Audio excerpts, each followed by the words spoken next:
Assalamualaikum warahmatullahi wabarakatuh. Halo semua. Di sini saya akan menyampaikan materi mengenai manajemen keuangan dengan topik saham dan obligasi. Adapun materi yang akan saya sajikan kali ini adalah pengertian saham, keuntungan dari kepemilikan saham, risiko saham, penilaian terhadap saham, pengertian obligasi, keuntungan obligasi bagi penjual dan pembeli, jenis-jenis obligasi, karakteristik obligasi, dan harga obligasi. Dan berikut adalah daftar literatur yang saya gunakan untuk menyampaikan materi ini. Yang pertama ada pengertian saham.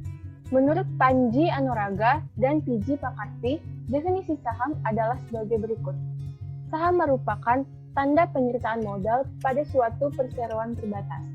Dengan memiliki saham suatu perusahaan, investor dapat memperoleh keuntungan seperti mendapatkan dividen, capital gain, serta keuntungan non-finansial lainnya. Seperti kebanggaan dan kekuasaan memperoleh hak suara dalam menentukan jalannya perusahaan.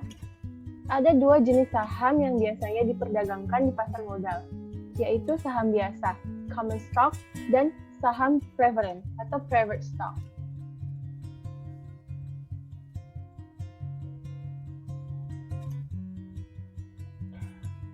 Yang pertama itu ada saham biasa. Adalah saham yang tidak memperoleh hak istimewa. Pemegang saham biasa mempunyai hak untuk memperoleh dividen sepanjang perseroan memperoleh keuntungan. Lalu yang kedua ada saham preference, yaitu merupakan saham yang diterbitkan atas hak untuk mendapatkan dividen dan atau bagian kekayaan pada suatu perusahaan dilikuidasi lebih dahulu dari saham biasa. Di samping itu, mempunyai preferensi untuk mengajukan usul pencalonan direksi atau komisaris. Nah, selanjutnya ada keuntungan dari pemilik saham. Ada dua keuntungan sekaligus yang menjadi daya tarik dari investasi saham, yaitu mendapatkan capital gain dan menerima dividen. Dividen itu adalah semacam pembagian keuntungan yang diberikan suatu perusahaan kepada para pemegang sahamnya. Nah, besarnya dividen bervariasi tergantung besarnya pendapatan perusahaan tersebut. Dividen dibagikan setelah adanya persetujuan pemegang saham dalam RUPS atau Rapat Umum Pemegang Saham. Lalu dividen yang diberikan perusahaan dapat berupa dividen tunai, yaitu uang tunai atau dividen saham, di mana pemegang saham mendapatkan jumlah saham tambahan sesuai porsi saham yang dimilikinya. Kisaran dividen yang diterima pemegang saham antara 1% hingga 3% dari harga saham. Sebagai catatan, dividen yang diterima investor masih harus dipotong pajak penghasilan. Lalu capital gain. Capital gain merupakan selisih antara harga beli dan harga jual saham. Capital gain diperoleh dari keuntungan atas selisih harga saham.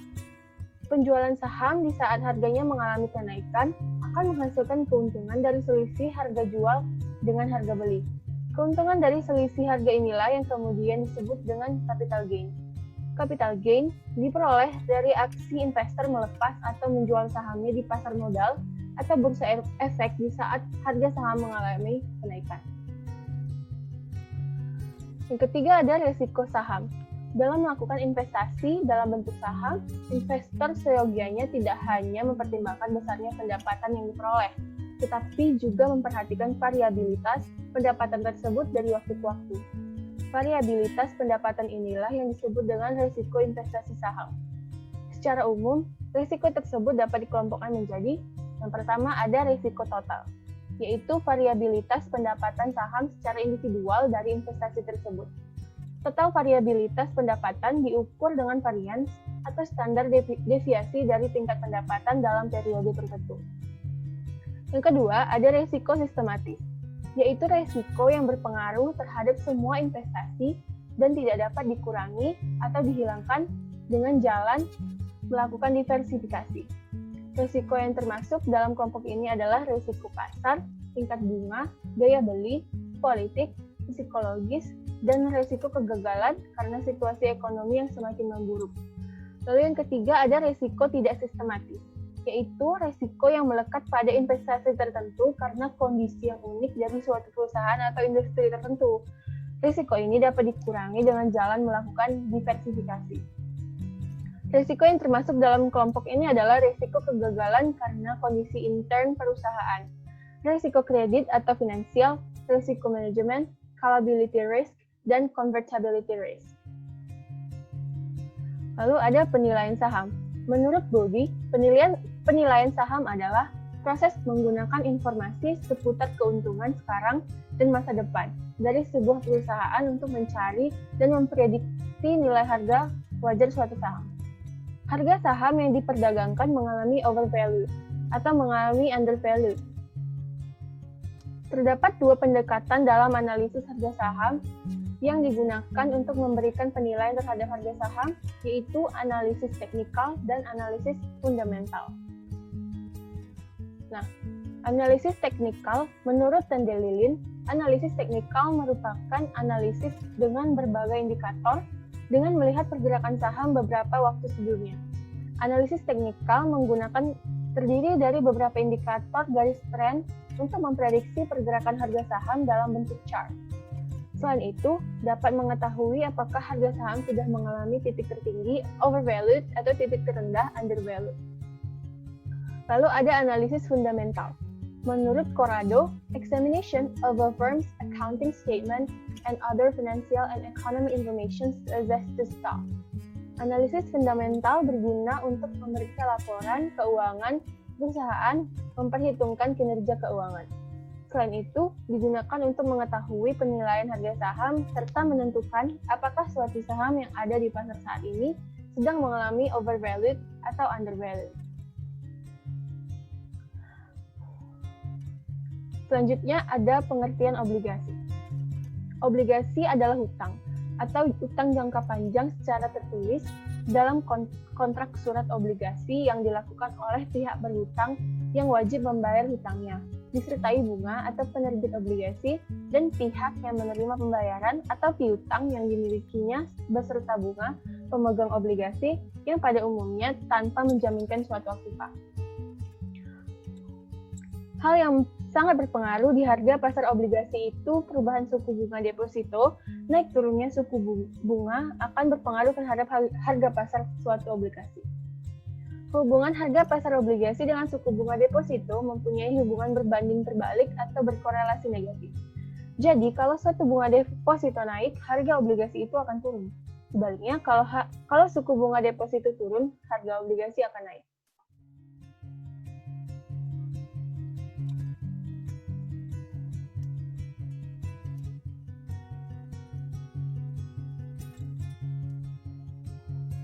Selanjutnya ada keuntungan obligasi pada penjual dan pembeli. Yang pertama itu memperoleh kupon atau bunga secara berkala, baik setiap bulan, 3 bulan, atau 6 bulan sekali. Kupon tersebut terbagi menjadi dua, yaitu kupon fixed dan kupon floating. Lalu mendapatkan capital gain saat menjual obligasi kepada investor umum. Lalu pasti dibayarkan kembali ditambah dengan return atau kupon. Keuntungan kupon obligasi lebih tinggi daripada keuntungan bunga deposito. Dapat dijadikan sebagai jaminan atau agunan. Yang ketujuh ada jenis-jenis obligasi. Menurut Sharon Wright, dalam bukunya, terdapat beberapa jenis obligasi yang dikenal secara umum. Jenis obligasi tersebut adalah, yang pertama municipal bonds, adalah obligasi yang diterbitkan oleh negara, kota, atau pemerintah sekitar. Lalu yang kedua ada corporate bonds, adalah obligasi yang diterbitkan oleh bank, institusi keuangan, bukan bank, perusahaan pemerintah, atau perusahaan swasta lainnya dalam mata uang rupiah atau mata uang asing. Lalu yang ketiga ada mortgage-backed bonds, adalah obligasi yang dijamin oleh kepemilikan aset berharga dan properti. Yang keempat ada international bonds, adalah obligasi yang diterbitkan oleh negara untuk dijual ke negara lain atau perusahaan asing. Yang kelima ada convertible bonds, adalah jenis obligasi yang biasanya disebut juga sebagai obligasi hybrid karena sewaktu-waktu dapat dikonversikan menjadi saham biasa atau common stock dari perusahaan penerbit obligasi. Yang kedelapan yaitu karakteristik obligasi.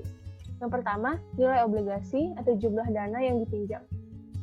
Dalam penerbitan obligasi, maka perusahaan akan dengan jelas menyatakan jumlah dana yang dibutuhkan yang dikenal dengan istilah jumlah emisi obligasi. Penentuan besar kecilnya jumlah penerbitan obligasi berdasarkan aliran arus kas perusahaan, kebutuhan, serta kinerja bisnis perusahaan. Yang kedua, jangka waktu obligasi. Tiap obligasi mempunyai masa jatuh tempo atau berakhirnya masa pinjaman. Secara umum, masa jatuh tempo obligasi adalah 5 tahun. Ada yang 1 tahun, ada pula yang 10 tahun. Semakin pendek jangka waktu obligasi, maka akan semakin diminati oleh investor, karena dianggap risikonya kecil. Lalu yang ketiga, ada principal dan coupon rate. Nilai prinsipal obligasi adalah sejumlah uang yang disetujui oleh penerbit obligasi agar dibayarkan kepada pemegang obligasi pada masa jatuh tempo.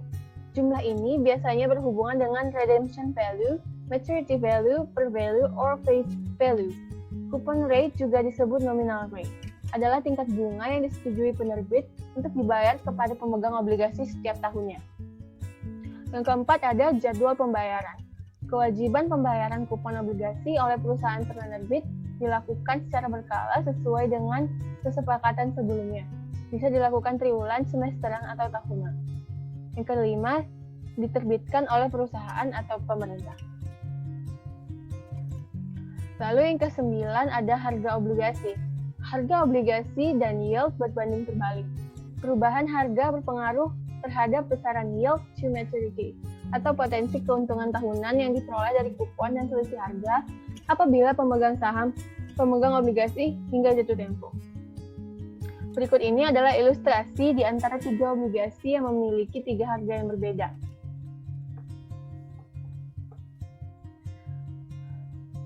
Berdasarkan tabel ini, harga par adalah harga obligasi yang sama dengan nilai par atau nilai nominal. Harga premium adalah harga obligasi di atas harga par, dan harga diskon adalah harga obligasi di bawah nilai par. Dari tabel di samping, dapat dilihat bahwa apabila investor membeli obligasi L di harga diskon, memiliki yield to maturity yang lebih tinggi dibandingkan dengan kupon.